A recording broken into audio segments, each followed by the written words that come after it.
Migrants were transported to the border by trucks operated by the Belarusian services onto the wire fences in order to lower them as much as possible. Platforms were thrown, which were then used by migrants to try to cross to the other side. Towards the Polish services, stones were thrown, and since it was dark, lasers were used as well as stroboscopic lights in order to obstruct our efforts.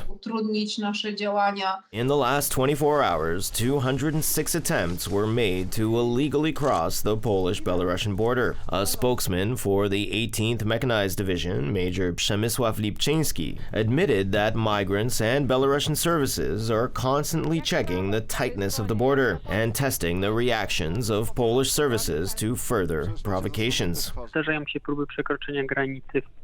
Attempts are being made by water using pontoons. We're trying to do everything we can to function unconventionally, so the schedules of our patrols are scattered as much as possible, so no one could plant across at any defined hour when patrols are not occurring, or what we call a white stain in patrolling.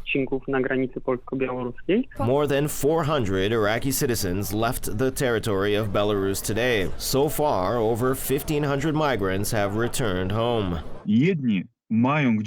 Some have where to return to in Iraq, yeah, but others have sold everything and they have nothing to come back to, so they'll be staying. And we also have to remember that some of the migrants are there in the role of hostages for the Lukashenko regime. They are not allowed to return and are kept there on the border to keep up the pressure.